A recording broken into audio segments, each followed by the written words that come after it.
Olá pessoal, esse é o nossa aula de escatologia com o nosso querido professor Marco Aurélio Ferrari. Isso. Nós queremos agradecer a Deus e Deus prepara os nossos corações para nós recebermos mais do Senhor, amém? Amém. Todos estão felizes aí, contentes com o nosso prof? Glória a Deus. Você, nosso ouvinte aí da internet, também seja abençoado, amém? No nome de Jesus, ok? Pai, nós queremos te louvar, ó Deus, por esse momento abençoado, à luz da tua palavra. Queremos estar aqui para aprender com o teu servo. Usa ele debaixo da tua graça, da tua misericórdia. Fala conosco através das escrituras, dos ensinamentos, da sabedoria que destila do céu sobre a terra. Ó Deus, nós te pedimos essa graça. Abre, ó Deus, o nosso entendimento, ministra o nosso espírito. Ó Deus, traz a revelação de Deus, das tuas verdades, ó Deus, do teu evangelho, das profecias, ó Deus, das promessas que ainda hão de se cumprir sobre a terra e sobre os céus. Pai, nós te louvamos, te agradecemos. Abençoa o Ministério de Jovens da Igreja Batista Betel, ó Deus, e continua, ó Deus, operando, agindo, fazendo. É o que nós te pedimos de todo o coração, no nome de Jesus. Amém, amém e amém. Nosso último encontro, nós estávamos falando sobre as duas testemunhas e vou pegar o ganchinho delas, porque eu esqueci, não deu tempo de falar algumas coisas. Então, irmãos, nós sabemos que, como nós falamos no nosso encontro passado, a figura das duas testemunhas, elas vão atuar durante os 3 anos e meio iniciais da tribulação, que dura 7 anos, é isso? De acordo com a profecia de Daniel, tem uma semana ainda para se cumprir, uma semana de 7 anos, no qual uma série de coisas precisa acontecer, que elas não aconteceram ainda. Lembra aquela lista que o anjo falou? Né? Selar a visão, a profecia, ungir o santo dos santos, isso é uma série de coisas, dar fim aos pecados, coisas que ainda não aconteceram, e isso vai acontecer durante essa semana aqui. Então essa semana, às vezes a gente vê esses 7 anos de tribulação, dá a impressão que acontece tanta coisa, mas é um momento crucial, um momento em que Deus está fazendo uma limpeza em tudo aquilo que o ser humano tem feito de errado, né? E como tem feito, né, irmãos? A gente está vendo esses dias umas coisas muito esquisitas acontecer, né? Pessoas sendo assassinadas no centro da cidade, uma coisa que parece que uma coisa muito estranha mesmo, né? E a gente não pode achar que isso é normal, nós não podemos achar que isso é uma sociedade normal, não é isso? Então a gente precisa começar a analisar, começar a olhar para esse tempo, ver se não está com cara de chuva, né? Como Jesus falou, você sabe quando vai chover, então preste atenção, né? A gente está tendo tempos difíceis, a gente precisa estar atento ao tempo que a gente está vivendo. E como eu sempre disse, as coisas estão piorando devagarzinho, e a gente não tem noção que a coisa vai aumentando gradualmente e de pouquinho. Quando a gente vê, a gente está convivendo meio de uma violência enorme. Isso sem falar do que estão fazendo lá na Síria. Vocês estão vendo? Vocês não têm acompanhado? Vocês têm acompanhado o holocausto que eles estão fazendo naquele lugar? Com aquela fileira de pessoas deitadas, 100, 200 homens, e sai atirando neles. Então é uma coisa assim que o ser humano está pedindo que Deus intervenha. E Ele vai intervir, né? A intervenção começa aqui. Então, como eu estava falando, as duas testemunhas, elas vão atuar nos 3 anos e meio iniciais, tá? E elas vão pregar o evangelho do reino. Existe outro evangelho? Não, o evangelho é só, mas ele se subdivide: o evangelho da graça, o evangelho da cura, né? Esse é o evangelho do reino. E o que é o evangelho do reino? O evangelho do reino é deixar claro que quem é rei é Jesus Cristo, que existe um reino e o rei é Ele, um reino estabelecido por Deus, do qual o rei é Jesus Cristo, né? Aí vocês vão entender aquele versículo de Mateus capítulo 24, que diz que o evangelho do reino será pregado em testemunho a todas as gentes, aí virá o fim. O testemunho, o evangelho do reino será pregado nesse tempo aqui, tá? Não é antes. Então, porque eu já vi muita gente dizer assim: Jesus vai demorar porque tem índio lá no interior, no Amazonas, da onda, que nunca ouviu falar de Jesus. Isso não é requisito que segure Jesus Cristo de voltar, ok? Isso não. Durante a tribulação a conversa é outra. Durante a tribulação toda pessoa que estiver viva vai saber que quem é rei é Jesus Cristo. Se vai aceitar ou não, o problema é de quem ficou para trás, mas que vai saber que Jesus Cristo é rei, vai saber. Através de quem? Da pregação das duas testemunhas.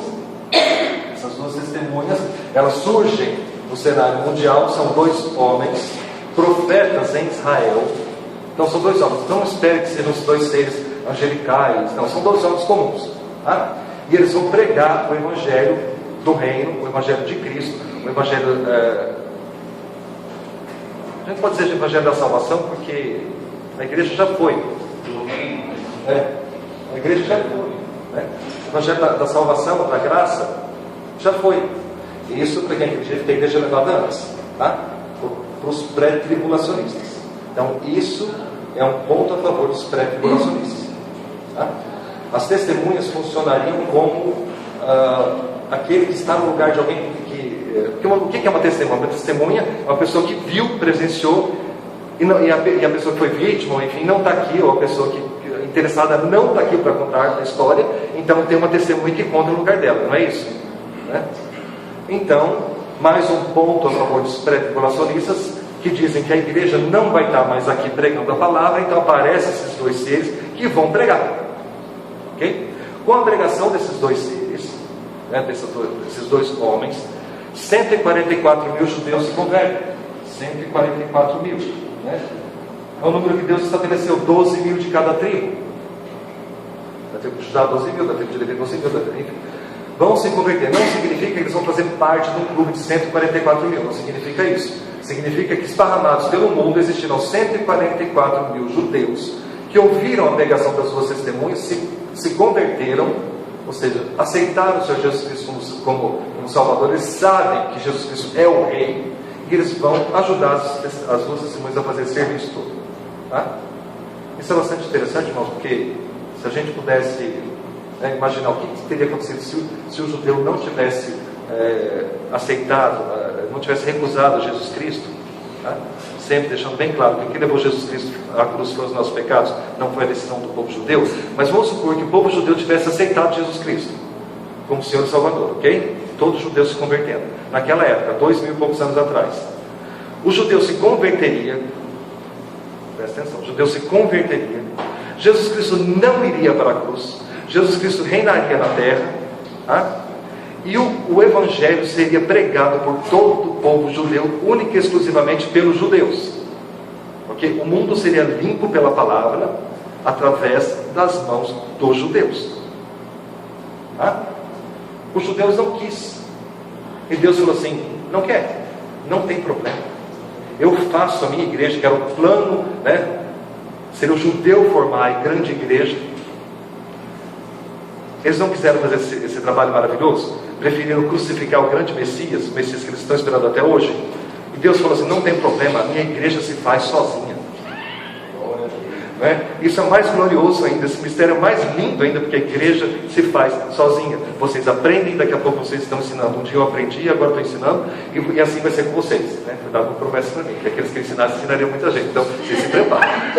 E não adianta lá no fundinho falar: eu não, que você também. Que eu também estava no mundo, eu não, e agora estou aqui. Não tenho capacidade, não tenho coragem, eu também não tinha, e Deus me deu coragem. E assim vai.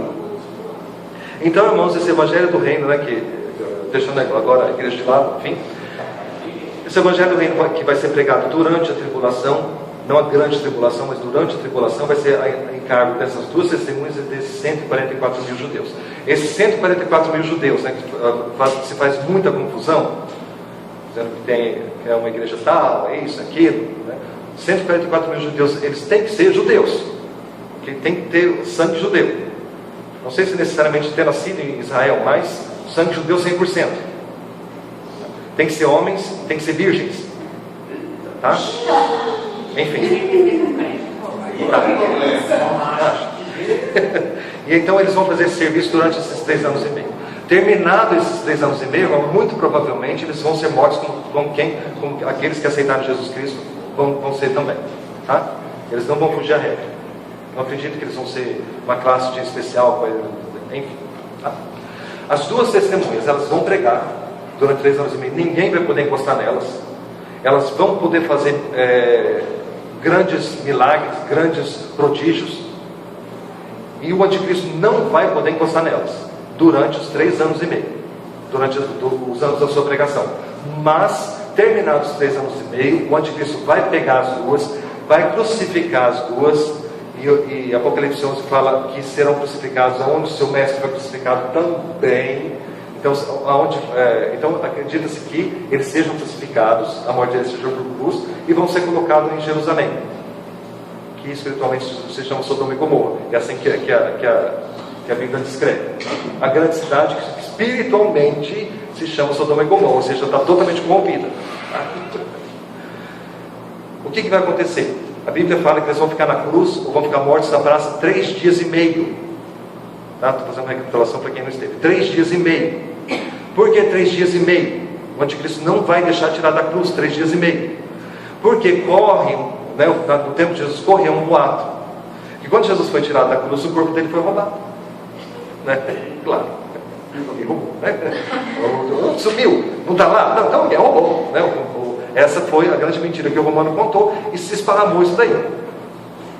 Só que até então não se achava o corpo não havia sido roubado, o corpo havia sido ressurreto, né? Então o anticristo fala, isso pode acontecer de novo, então deixa eles ali, né? Passa os 3 dias, porque para um judeu uma ressurreição só vale dentro dos 3 dias.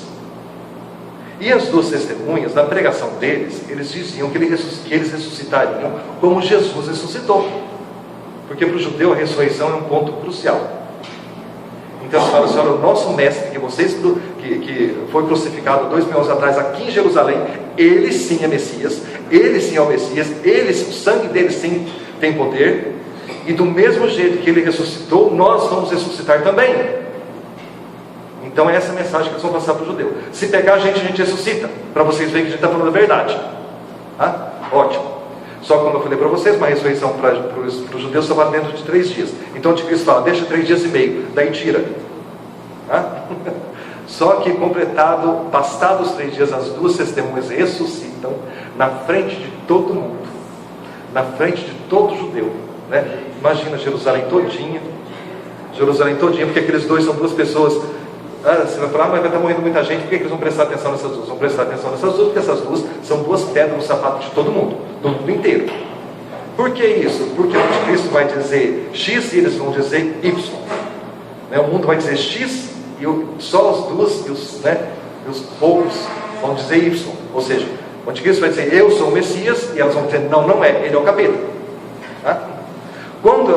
Aí vocês querem ver como ele é o capeta? Ele faz esse fogo do céu, e faz grandes milagres, enfim, atrapalhando o que o anticristo quer fazer. Quando os 2 morrem, na realidade é um alívio para todo mundo. Tanto que a Bíblia fala que um vai mandar presente, morrer, até que enfim. Agora o plano da nova ordem mundial, o plano da nova era, o plano da nova consciência vai andar tranquilo, porque esses 2 não vão estar mais aqui para atrapalhar. É mais ou menos isso. Crucifica-se os dois ressuscitam. Nesse momento, o judeu começa a se converter em massa, porque eles veem que aquilo que os 2 falaram se cumpriu, ou seja, eles ressuscitam, né? Imagina essas 2 testemunhas ressuscitando e falando para todo mundo: olha, tchau, aquilo que era preto vai ficar roxo, tchau. E sobem anunciando isso. O judeu vai ficar em pânico. Aí eles começam a se converter em massa, Para as pessoas que acreditam que nesse momento, que são os mídios tribulacionistas, que acreditam que a igreja passou por toda essa pequena tribulação, é nesse momento que a igreja é arrebatada, junto com as 2 testemunhas. As 2 testemunhas seriam como se fosse a primícia, levando a igreja para cima. Quem é pré-tribulacionista, quem é mídio tribulacionista, acredita assim. É nesse momento que a igreja é arrebatada. Então esse é um dos pontos a favor da teoria mídio-tribulacionista. O meso. Isso. Outro ponto é dizer que as pragas do Egito, né? Porque vocês vão falar, mas isso é um período de praga. Aí outro ponto a favor dos meso-tribulacionistas é que no período das pragas no Egito, na época de Moisés, os judeus, os israelitas os hebreus passaram por algumas pragas, entendeu? Se eu não me engano, a partir da 4ª ou 3ª praga que ele já não é atingido mais, não me lembro mais. Existe uma praga na número 4, se eu não me engano, que eles já não são atingidos mais, mas eles passam por 2 ou 3. Ótimo. Então, o que eu tinha para falar é que nesse momento, então, que eu tinha esquecido do último encontro, é que nesse momento é que a igreja seria arrebatada. Ok? Daí, como é um ponto controverso, irmão, muita gente acredita no pré-tribulacionismo, muita gente acredita no meso-tribulacionismo, vocês vão tirando as conclusões de vocês. Tá bom? Ótimo. Com isso, a gente encerra então esse bloco das duas testemunhas. Como eu falei para vocês, vão formando na mente de vocês os blocos, tá? Vamos mais alguns agora? E vocês abrissem comigo em Apocalipse capítulo 15.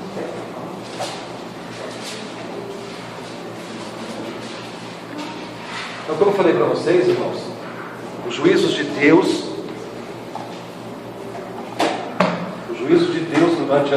durante esse período de tribulação, de grande tribulação, serão 21 juízos. Sendo 7 o quê? 7 selos que a gente já viu, 7 trombetas, e agora as 7 taças da ira de Deus. Quando vocês lerem a Bíblia, né, para quem não ouviu isso ainda, vocês não pensem que isso é uma sequência cronológica. É tudo junto, misturado. Tá? Quem vai estar vivendo aqui não vai estar sabendo, olha, isso é uma trombeta, olha, isso é uma taça, olha. É tudo junto, tá? É tudo derramado, tudo de uma vez só. Mas a palavra vai esmiuçando para que nós entendamos os juízos de Deus. Mas quem ficou para trás não vai ter noção do que é uma coisa e o que é outra. Tá? Oi? Capítulo 15. E essas trombetas, elas vão ser trombetas audíveis ou vão ser fatos, acontecimentos que vão... Elas são das duas partes. Elas são ouvidas do céu, ou seja, é tocada lá porque é o anjo que toca, mas são fatos que acontecem aqui. Se o povo está aqui, a gente não vai ficar... A gente não, quem ficou para trás não. Quem ficou para trás não. Quem ficou para trás não vai ouvir. Só vai haver o fato. Eles não vão ouvir, não. Não, vai haver o fato. Ou seja, um cometa caiu na Terra. É uma trombeta. Tá? Quem está ligado, ou seja, aquele crente que estudou profecia, não se preparou, ficou para trás, ele vai saber, olha, já sei até o nome que não dá para isso, vai ser estrela, é absinto. Tá? No caso, não vai ouvir, entre aspas, quem crê que a igreja vai ser arrebatada antes desse período. Eu acredito que nem se a igreja estiver aqui, ela também não ouve. Então, porque são anjos, Lucas. Vão ter sido arrebatados. Oi? Os dois grupos vão ter sido arrebatados. Das trombetas? Não Pois esse é. último, né? Das taças. Pois é. Pelo menos um pouco ele deixa entender que as 7 taças Já são mais para o final, né? o cálice da ira de Deus mais agudo, né? Isso. Provavelmente Que estaria dos 3 anos e meio para lá. Verdade. Vamos ver aqui então. Apocalipse capítulo 15. E ouvi outro grande e admirável sinal no céu, 7 anjos que tinham as 7 últimas pragas, porque nelas é consumada a ira de Deus. É isso que o pastor acabou de falar, né? Então dá a entender que talvez essas 7 sejam mais derramadas realmente, depois dos 3 anos e meio para lá. Tá? Mas as trombetas e os selos, eles estão misturados, porque os selos são do cavalo da morte, por exemplo. O cavalo da morte vai atuar desde o primeiro dia até o último. Tá? Então não é que ele vem atua aqui e depois ele desaparece para vir e vai embora. Não, o da guerra vai do começo até o fim, né? Ou seja, não vai tocar essa trombeta, ela acabou de soar, ela acaba. Não, o soar dela vai até o final. Por isso que eu falo que é tudo misturado. Eu vi outro grande e admirável sinal no céu, 7 anjos que tinham as 7 últimas pragas, porque nelas é consumada a ira de Deus. Eu vi um como mar de vidro misturado com fogo, e também os que saíram vitoriosos da besta e da sua imagem e do seu sinal e do número de seu nome, que estavam junto ao mar de vidro e tinham harpas de Deus. Cantavam o cântico de Moisés, servo de Deus, um cântico do Cordeiro, dizendo: grandes e maravilhosas são tuas obras, Senhor Deus Todo-Poderoso, justos e verdadeiros teus caminhos, ó Rei dos santos. Quem não te temerá, Senhor, e não te magnificará o teu nome, porque só tu és santo? Por isso todas as nações virão e se prostrarão diante de ti, porque os teus juízos são manifestos. Depois disso olhei, e eis que Eis que o templo do tabernáculo do testemunho se abriu no céu. Aquele tabernáculo, aquele templo que eu falei para vocês que está lá.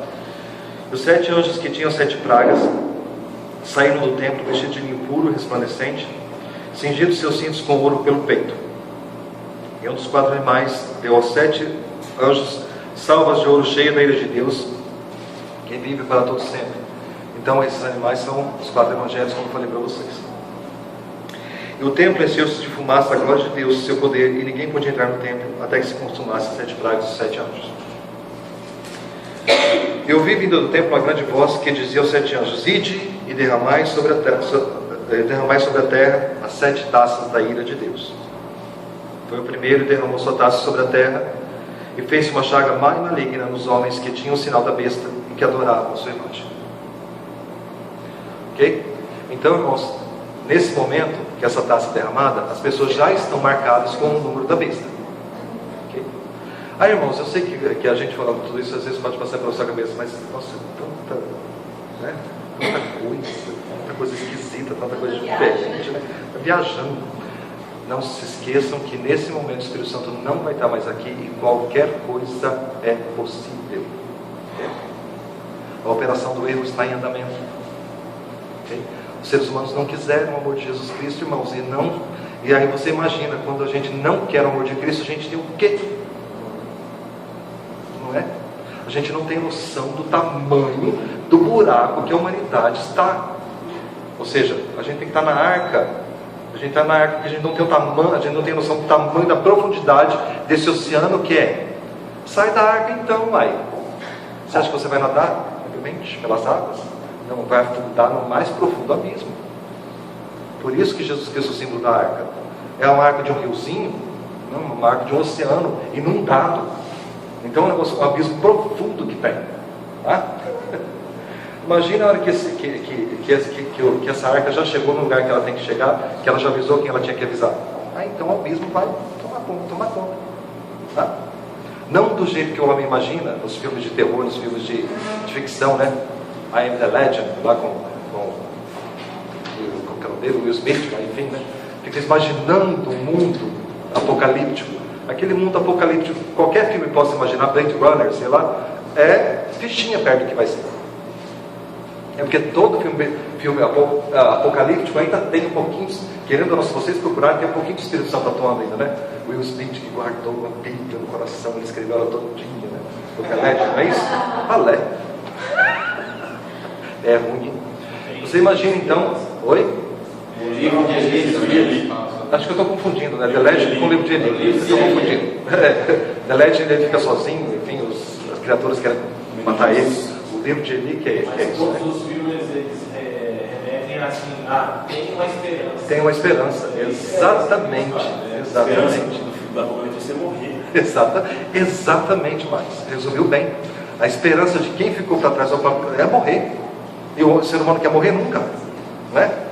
Você imagina. Aí Deus avisa, né? Porque rejeitaram a verdade do amor, Ele permite que a operação do erro atue. Você imagina a operação do erro atuando. Então eu falei, tudo que você imaginou pode acontecer. Seres extraterrestres, seres híbridos, aí vai vir de tudo. Porque o engano de Satanás vai ser muito grande. O engano de Satanás vai ser muito grande. Acho que eu falei. Então tá, e fez uma chaga mais maligna nos homens que tinham o sinal da besta e que adoraram sua imagem. Ou seja, essas pessoas que foram marcadas, elas vão ser marcadas na testa ou na mão. O que vai acontecer é que vai dar um câncer tremendo nesse lugar onde teve a marca. Ok? Tá, se vocês quiserem acreditar que esse pequeno chip, o vero chip, o angel chip, seja lá que nome que estão dando para o bichinho, essa bateria ela é colocada sobre a pele, ela é feita de lítio. Né? E lítio é altamente cancerígeno, ou seja, se aquilo estoura, tá? Estou comprovando. Enfim, a primeira taça então faz com que as pessoas que foram marcadas desenvolvam uma chaga maligna na testa ou na mão. O segundo anjo derramou a sua taça no mar e se tornou em sangue como que o de um morto, e morreu no mar toda a alma vivente. Imagina. Sangue de você ver já não é uma coisa assim, né? Tá, tudo bem, a vida dá sangue, mas a gente, né? Imagina um sangue de morto. O sangue de morto é um sangue preto. é isso, fedido, né? Você imagina, é assim que o mar vai ficar. Toda a criatura do mar morre, toda. Tem um para trás, foi um terço, Um né? terço. Agora morre o resto. Agora.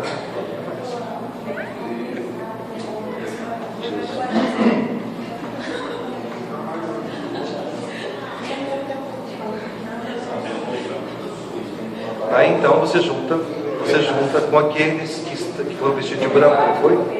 Aqueles que João viu debaixo do altar vestidos de branco. Aí o anjo falou assim para ele: nunca mais terão sede, né? Porque eles não vão ter água para beber. Mas não bebe água do mar. Ah não, então o terceiro anjo derrubou sua taça nos rios, e na fonte das águas eles se tornaram em sangue. Pronto. Não tem nem água do mar para beber, que já não dá para beber mesmo. Agora não tem a do rio também. Tá? Eu vi o anjo das águas que diz: justo és, ó Senhor, que eras, e santo és, porque julgaste todas essas coisas. Visto como derramaram o sangue dos santos e dos profetas, também tu lhe deste o sangue a beber, porque disso são merecedores. Aqui o anjo já dá o crime e já dá a sentença. Ok? Então você não pensa que Isaías, que foi cortado ao meio, você já pensou uma pessoa ser cortada ao meio, né? As duas perninhas amarradas na salserrote, né? Você não pensa que Deus esqueceu de Elias, você não pensa que Deus esqueceu de todos os grandes profetas que foram assassinados, ok? Esses cristãos que estão sendo mortos na Síria, né? Eles estão sendo extremamente perseguidos. Deus não esqueceu de nenhuma gotinha. Que coisa acontecer isso, né? Mas Deus vem marcando todo. E Jesus falou: ah, Jerusalém, tu que mata os teus profetas, né? Então está na conta de Deus faz tempo já. E desde lá então eles vêm matando o profeta, né? E ouvi outro do altar que dizia: na verdade, ó Senhor Deus Todo-Poderoso, verdadeiro e justo são os teus juízos. O quarto anjo derramou sua taça sobre o sol, e foi permitido que abrasasse os homens com fogo. E os homens foram abrasados com grandes calores e blasfemaram o nome de Deus. Ou seja, até aí ainda, tá? Estão xingando Deus. Blasfemaram o nome de Deus, que tem poder sobre essas pragas, e não se arrependeram para lhe darem glória. Então aqui eles são queimados pelo fogo. O sol vai aquecer, vai queimar essas pessoas, tá? O quinto anjo derramou sua taça sobre o trono da besta, e o seu trono fez-se tenebroso, e os homens mordiam a língua de dor. E por causa das suas dores e por causa das suas chagas, blasfemaram o nome de Deus dos céus, e não se arrependeram das suas obras. Aqui, irmãos, aquilo que se desconfiava, ainda tinha gente que achava que talvez o anticristo ainda pudesse dar um jeito no negócio, agora corroeu de vez. Todo mundo sabe que o trono do anticristo é o trono de trevas, tenebroso, tá? Já não resta mais nada, já está escancarado que ele é quem é.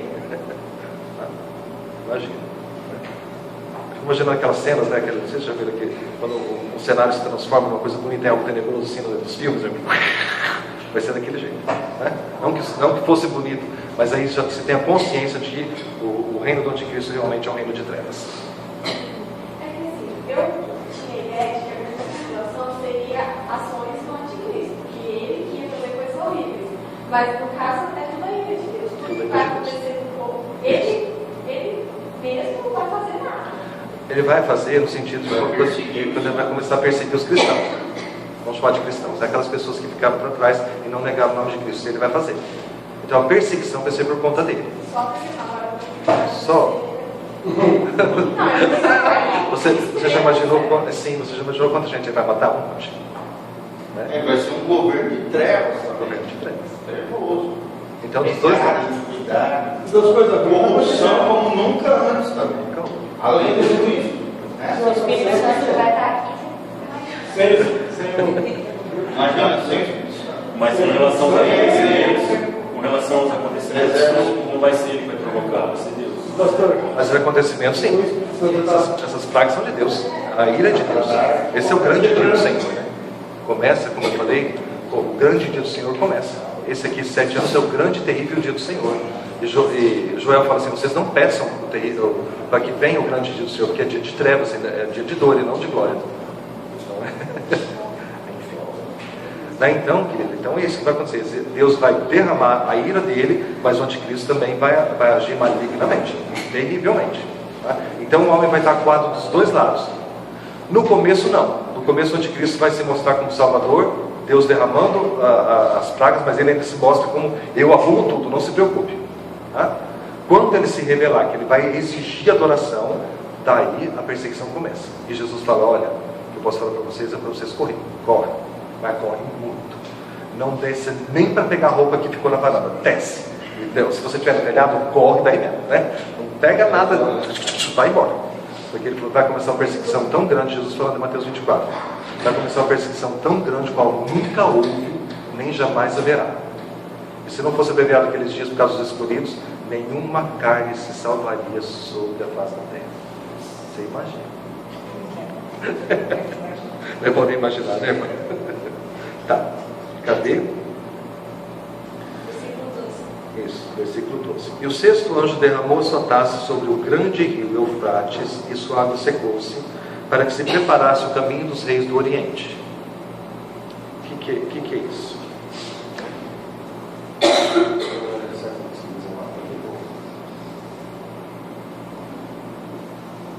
Israel está mais ou menos aqui. Aqui, o rio Tigre e o rio Eufrates. A Babilônia fica aqui no meio. Okay? Esses dois rios, eles existem ainda. Agora, o cenário é a preparação para a grande batalha do Armagedon. Tá? Para preparar o caminho dos reis do Oriente. Quem são os reis do Oriente hoje? A China e o Japão. E a Índia. Tá? A China, o Japão e a Índia. Paquistão. Pode for mais alguma coisa, não sei. Tá? Eles vão se juntar em batalha também. Porque na batalha do Armagedon, toda nação na terra vai estar em volta de Jerusalém. Toda. Tá? E eles estão vindo para Jerusalém para a batalha. Então, o sexto anjo seca esse rio aqui, para que as tropas passem. Porque essas tropas são tão numerosas, que não vai ter como elas virem de outra maneira se não for a pé. E elas vão vir a pé. O rio seca, ou seja, todo impedimento natural que tiver, esse anjo vem a placa para que eles passem. Tá? Aí então. E é um rio largo. Oi? E é um rio bem largo. É um rio bem largo. Tá? Depois estudem aí o Eufrates, vejam no livro, na internet, vocês vão ver como que ele diz. Os estudiosos que já está meio secando já. Mas enfim. Mas ele vai secar de uma vez. O cenário dessa batalha do Armagedon, irmãos, vai ser um cenário onde toda a nação da terra vai estar contra Jerusalém, contra Israel. Israel vai provocar, vai ser uma pedra de tropeço para todos eles, para todas as nações, que é diferente da guerra de Gog e Magog. Lembra que eu falei para vocês que na guerra de Gog e Magog os reis do Oriente não entram, tá? Talvez, eu imagino que nessa guerra aqui, nessa guerra do Armagedon, que é uma guerra política, porque tem um entrave político aqui, que é Israel, que é Jerusalém, né? Existam duas forças, a força ocidental e a força oriental. Então tem uma guerra, né? Porque se vocês formam um bloco só, tem guerra. Tem que ter dois pensamentos, positivo e negativo. Tá? E Israel no meio. Então vamos se juntar para essa grande batalha, para ver o que vai dar. Não vai vir a China inteira para brigar com Israel, né? Porque estrategicamente falando, Israel é pequenininho, a China tem zilhões de habitantes, né? O exército chinês é muito maior do que Israel, ok? 100 milhões de soldados. Exatamente. Daí então vem esses soldados para cá. Eles não vêm só para combater com um país pequenininho assim, tem que ter uma outra força. Tem que ter uma outra força vindo de cá para os dois entrarem em batalha. Eu imagino assim. Veja aqui. O sexto anjo derramou sua taça sobre o grande rio Eufrates e sua água secou-se para que se preparasse o caminho dos reis do Oriente. E da boca do dragão, da boca da besta e da boca do falso profeta, vi saírem 3 espíritos imundos, semelhantes a rãs, porque são espíritos de demônios que fazem prodígios, os quais vão ao encontro dos reis de todo o mundo para os congregar para a batalha naquele grande dia do Deus Todo-Poderoso. Então o anticristo vai fazer alguma coisa, o falso profeta vai fazer alguma coisa, vai lançar uma mentira tão grande, que vai atrair todos esses reis da terra contra Jerusalém. De repente, esse sapo sai para cá, essa rã sai para cá para o lado oriental e fala uma coisa, esse sapo sai para cá do ramo ocidental, fala outra coisa, congrega todos eles para a grande batalha, porque o que o anticristo quer é ver briga aqui, quer destruir isso aqui, que ele sabe que isso aqui está no coração de Deus. Okay? Ou seja, esses 3 sapos, na realidade, esses 3 rãs, são a preparação estratégica para isso acontecer. Porque você fala assim, como que vai acontecer uma batalha em nível mundial, todos os exércitos ali em volta do Vale de Megido, é isso? Como que pode? Mas são esses três rãs que vão vir com essa estratégia para chamar todos eles para cá. O que essas rãs vão fazer, vão dizer, a gente não sabe, mas que vai haver essa guerra lá, ok? E essa guerra vai acontecer no Vale de Megido, que está ao norte de Jerusalém, aqui mais na parte norte de Israel. Quando Napoleão esteve lá, Napoleão muito esperto, ele subiu no monte e olhou o Vale de Megido, ele falou assim, realmente aqui cabe todos os exércitos da terra. Então ele sabia que alguma coisa vai acontecer ali, que todos os exércitos da terra estariam ali, ok? O bichinho era esperto. Ok. Eis que venho, versículo 15, eis que venho como ladrão, bem-aventurado que vigia e guarda suas vestes para que não ande nu e não veja as suas vergonhas. Você veja que foi o mesmo aviso que Jesus deu para a igreja de Laodiceia, contra a roupa, não anda pelado não, né? É isso que Jesus está falando. A mesma coisa que ele falou para a igreja de Laodiceia, que somos nós, né? A igreja dos últimos dias, que é o mesmo conceito. E congregaram-se num lugar que em hebreu se chama Armagedon. O 7º anjo derramou sua taça no mar, e saiu a grande voz do templo, do céu, do trono, dizendo, está feito. E houve vozes, estrovões e relâmpagos, e um grande terremoto como nunca tinha havido, desde que há homem sobre a terra. Tal foi este tão grande terremoto. E a grande cidade, qual que é a grande cidade? Jerusalém. Fendeu-se em 3 partes. E as cidades das nações caíram, e da grande Babilônia se lembrou Deus para lhe dar o cálice do vinho da indignação da sua ira. E toda a ilha fugiu, e os montes não se acharam. E sobre os homens caiu do céu uma grande saraiva, pedras do peso de 1 talento, e os homens blasfemaram de Deus por causa da praga das saraivas, porque sua praga era muito grande. Eu esqueci quanto que é 1 talento, 15 quilos? 35? Ótimo, depois de hoje, 35, eu sei que é um negócio gigantesco. Tá? Então essa última taça já está anunciando o finalzinho de tudo. Agora a própria anjo fala, está feito, acabou, né? A última saraivada acabou. Tá?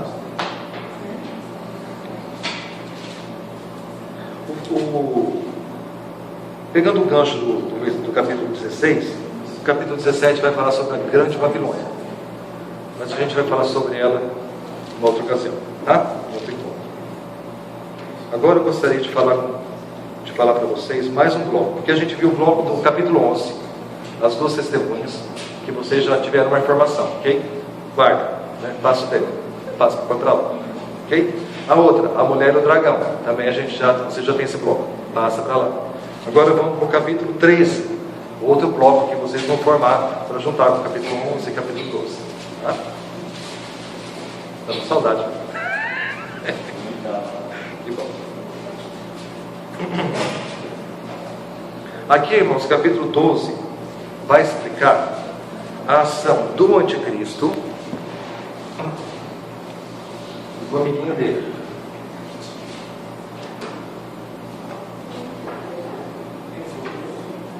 É 12 ou 13, Marcos? 13, desculpa.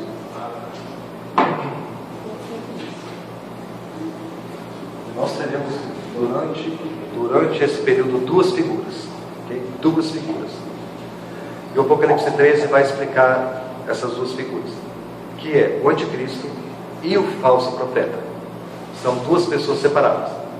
Tá? Vamos fazer um teatrinho. Uma hora vão ser amiguinhos, outra hora um vai brigar com o outro, mas é tudo teatro.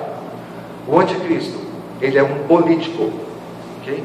Guarde bem isso, ele é um político. Ele não vai se envolver com religião, pelo menos não no começo. Mas a figura que vai aparecer de um político, um homem de terno, gravata, você não pensa que vem com uma Bíblia debaixo do braço. Não, ele não vai se envolver com religião. Deixa eu só um comentário. Minha mãe assistiu um dos vídeos daquele profeta, o David Horror, e ele falou que eu não sei se até que ponto, né? Mas que ele já sabe quem é o anticristo, que ele já vê o anticristo circulando nos noticiários. Sim, Olha, o que eu penso que vai ser assim mesmo, ok? Porque existe uma passagem de Tessalonicenses que Paulo fala que o filho da perdição tem que ser revelado, tá? É uma coisa que esse versículo sempre me empolgou um pouco, o que é ele ser revelado, ok? Paulo avisa, fala assim, olha, isso não vai acontecer sem que antes venha a apostasia e seja revelado o filho da perdição, aquele que se levanta.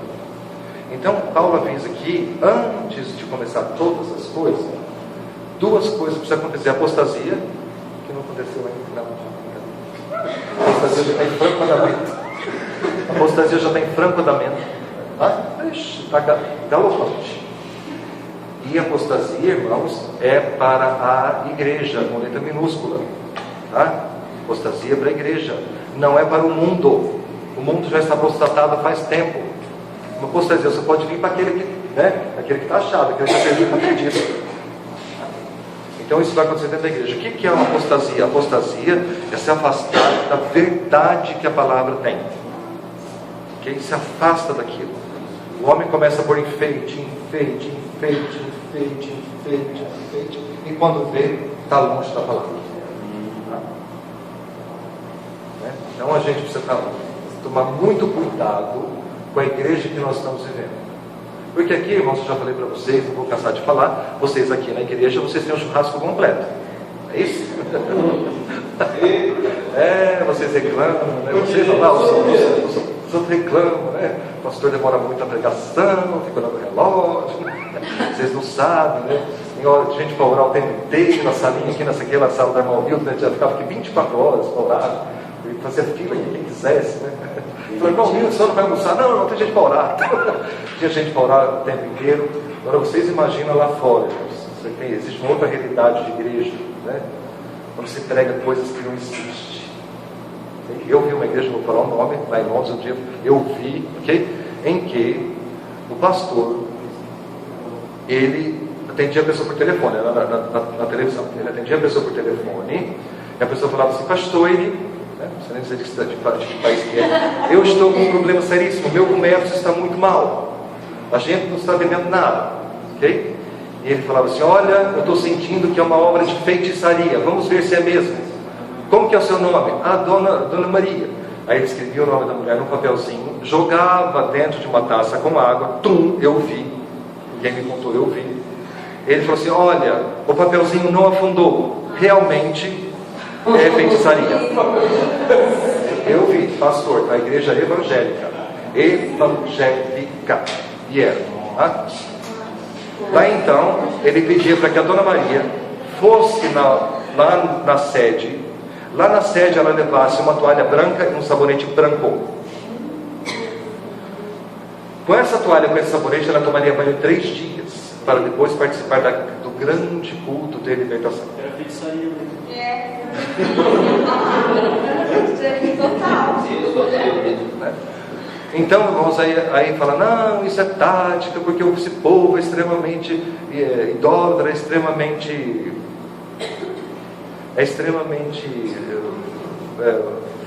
gosta dessas feitiçarias, então eu faço para atrair, porque depois lá na igreja o trabalho é feito. Irmãos, o evangelho não precisa disso. O evangelho não precisa disso. O evangelho não precisa de subterfúgios, o evangelho não precisa agradar ninguém, o evangelho não precisa de nada. Ele é curto e grosso. Quer, não quer, tem quem quer. Pronto, é assim. Não é? Ué, estou errado. Estou certo ou estou errado? Mas ué. Jesus Cristo nunca quis agradar ninguém, irmãos. Ele quis agradar a igreja dele, aquele que entende do riscado. Até um dia, Pedro chegou para ele e disse: nossa, como é duro que o senhor está falando. Ele falou: você quer ir embora também? Ele falou para Pedro: eu não, só o senhor tem palavra de vida eterna. Vou para onde? Pedro não era bom para ir lá, né? Então, irmãos, é uma mensagem dura. Aí o ser humano, como não gosta de nada, que desce, né, a escada, ele fica inventando, né? Passa maionese, esse desce, né? Vai gospel, né? Aí passa açúcar, né? E aí os crentes então aí deixa o açúcar e esquece o principal, né? É verdade, aí acaba comendo só maionese, né? O que tem que descer com maionese não passa. Entenderam? Hoje eu estou um pouco atacado. Maionese é Helma. Mas eu estou falando isso, irmãos, porque vocês estão aqui, vocês não têm noção do que é frequentar um outro lugar, de ver outras pessoas pregando, de ver uma outra realidade, sabe? É muito dolorido. Daí então aparece um que sabe da verdade, que tem a linha. Esse é o primeiro na linha de tiro. Então aquele ditado que diz que em terra de cego quem tem olho é rei, é mentira, porque em terra de cego quem tem olho eles matam. Ah? Daí então, irmãos, nesse cenário mundial vai aparecer essas duas figuras, tanto o anticristo quanto o falso profeta. São dois homens. O anticristo, um político, né, de terno, gravata, ele vai querer saber de palácio, ele vai querer saber da alta política. Em contrapartida, vai ter uma outra figura no cenário mundial chamado falso profeta. A Bíblia chama de falso profeta. Esse sim vai ser responsável pela área espiritual do negócio. Vai ser responsável pelas grandes manifestações. Tá? Esse sim vai ser religioso. Vai ser um poder religioso na mão. Daí então, ora ele vai trabalhar a favor do anticristo, ora vai trabalhar contra, e assim vai. Mas é um joguinho, é um cenário. Tá? É uma encenação. Os dois estão trabalhando junto para Satanás. Essa é a trindade maligna. Vocês já ouviram falar da trindade maligna? Né? Do mesmo jeito que Deus tem o Pai, o Filho e o Espírito Santo, Satanás quer copiar também. Então é ele que seria, né, enfim, o mentor, o falso espírito dele, que é o falso profeta, e o filho, que é o anticristo. Tá? A trindade está formada. Os três trabalhando juntos. Porque o plano de Deus é tão bom que Satanás quer copiar. Né? Você não gostou da ideia, né? Deus tem um filho, vou ter um homem também que vai estar sob o meu comando. Né? Como esse homem é gerado, como esse homem vai nascer, a gente não sabe. Enfim, hoje já nasceu, está circulando por aí. O homem está circulando por aí. Então, irmãos, eu acredito que os pastores, o pastor Roteiro também diz que se conhece, sabe que é. Então, os pastores vão começar a anunciar: olha, está anunciando, está aparecendo. Eu aqui, como o pastor Roteiro falou que há 30 anos ele ensina escatologia, né? Eu era um dos primeiros da fila nesse espaço. Então eu sei que ele falava isso, que apareceria gente que anunciaria que ele é o anticristo, assim, que viria e falar: olha, é ele, e já chegou o tempo. Está vendo? Isso já está acontecendo. Mas eu já falei, eu sei quem é, né? Hoje, daqui a pouco vai aparecer outro, eu também sei. Então já está revelado. Entende? Se eles vão sair por aí falando, eu acredito que não. Mas a gente, como igreja, vai ver que realmente ele já está revelado. E daí acontece a segunda versão de que Paulo falou. Ele foi revelado. Não significa que ele vai atuar, mas significa que as pessoas já estão de olho nele. Ele está aqui, já está sendo ensinado, que o mínimo está em algum lugar? Eu acredito mais, né? Porque os tempos são muito próximos. Ele não pode estar para nascer ainda, para começar a agir quando tiver com 60 anos, porque senão a geração passa. Entende? Vamos supor que um político, né? Porque com 20 anos ele não vai conseguir ser político. Que ele tenha 30, 40, 50, né? Daí então já dá. Então, não tem como ele nascer agora, para daqui a 50, então nascer daqui a 30 anos, sabe? Daí a geração passa, dada a proximidade desse período da geração da figueira, né? Porque senão, vamos supor, a geração que viu a figueira brotar, hoje ela está com 65 anos, é isso? 66. Então você vê, se o anticristo vai nascer ainda para atuar com 60, vai nascer 120 anos, aí a geração já está passando. Especula-se se essa pessoa Já está nascido, onde está? Ah, já especula-se. Especula-se, né? E quem que é? Ah, não sei. Também é uma coisa que não me interessa. Sinceramente, não me interessa. Oi? Tem gente que pensa que o príncipe tem. pensa que aquele príncipe da Espanha agora vai subir. Aquele Felipe de Bourbon. Tem um monte de especulação, mas na verdade não. Fala aqui. Você crê que o anticristo ele sabe quem é Jesus? Não sabia quem ele é? Ah, eu acredito que sabe. Acredito que sabe. Ele sabe que ele nasceu com coisas assim. Com certeza. Com certeza. Agora, o que passa, assim, como que essa organização que está preparando ele, o que põe na cabeça dele, a gente não sabe. Né? O que ele pensa lá? Você crê que ele foi gerado no ventre de uma mulher, não Maria gerou? Eu acredito. Não é algo especial, não é? A gente vê muito em filme, né? Bebê de Rosemary, não é? Eu acredito. Ele é um homem. Ele é um homem. E com sangue judeu ainda, tá? Ele tem que ter sangue judeu. Tá? Por que tem que ter sangue judeu? Porque se não for judeu, o povo de Israel não vai ouvir ele. Isso aí é batata. Então ele tem que ter sangue judeu para que o povo judeu o ouça. Senão o povo não vai ouvir. Tem que ter sangue. Ele vai colocar o anticristo como Messias. Isso. Então, obviamente, isso vai ter indícios, tipo, usando a Bíblia dos judeus, né? Provavelmente. Sim, claro. Falando de Isaías. Exatamente. Toda essa base para. Com certeza. Com certeza. Isso aí é batata. O político vai dizer que ele é um Messias. Vamos lá, então vamos ver para vocês terem mais informações aqui. Apocalipse Até porque o 3. Deus judeu é o mesmo do nosso, é o Jeová da Bíblia. Ele vai aproveitar isso. Sim. E pus-me sobre a areia do mar, e vi subir do mar uma besta que tinha 7 cabeças e 10 chifres. E sobre os chifres 10 diademas, e sobre as cabeças iam o nome de blasfêmia. E a besta que vi era semelhante ao leopardo, os seus pés como de urso, e sua boca como de leão.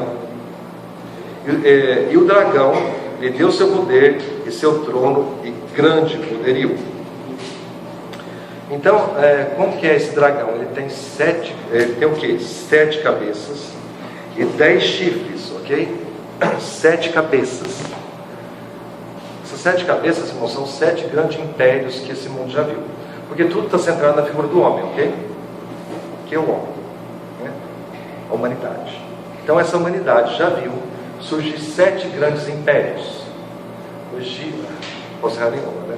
O Egito, a Síria, a Babilônia, Roma, a Pérsia, a Grécia e de novo Roma de novo. É isso. Não esqueci de nenhum. São 7, depois eu numero aqui. São 7. Ou seja, o ser humano fez ao longo da história dele 7 grandes impérios. Ok? Certo ou está errado?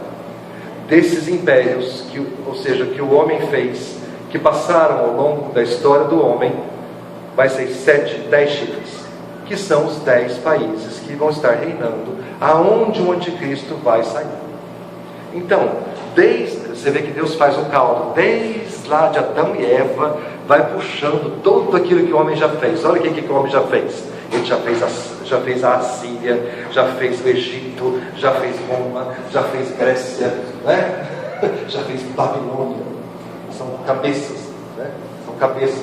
Não deu em nada. Dessas cabeças ainda eles fizeram mais 10 grandes países que vão estar reinando na época do anticristo. Ok? É desses 10 países que surge o pequeno chifre, que é ele. Tá? Oi? Isso. Tá, se você quiser continuar a historinha. Tá. Desses 10, quando ele surge, ele quebra 3. E ele passa a ser o 8º. Então uma congregação de 10 países, que quando ele aparecer, 3 vão falar assim, ó, a gente não quer ele. Ah não? Então sai. Tá? Quando ele sai, ele passa a ser o 8º. Né? Daí então, para confirmar o que eu estou falando para vocês, veja que interessante. E a besta que era semelhante a quê? Qual que é o primeiro bicho? Leopardo. O outro? Urso. O outro? Qual? Leão. Qual que é o outro que está aí? Leão. Tem mais algum? Quem que era o leopardo no sonho de Daniel? Era a Grécia, lembra? Então você vê que esse animal, ele tem na composição dele resquícios daquilo que ele já falou na profecia, porque a gente estudou que o leopardo no sonho de Daniel era a Grécia, o urso, a Babilônia, o urso não, o Império Persa, era esse império, tinha esquecido, o Império Persa, ok? Então tem resquício do Império Persa, olha lá, é um urso, lembra, né? Deus falou, lembra daquele lá que eu falei para você, que tinha urso? Então, olha ele aí de novo. Ou seja, o mesmo desejo que tinha no Império Persa, né? O grande império está aí, ó. Tem característica do urso, tem característica também do leão, que é a Babilônia. Lembra? Tudo se junta. Tudo se junta.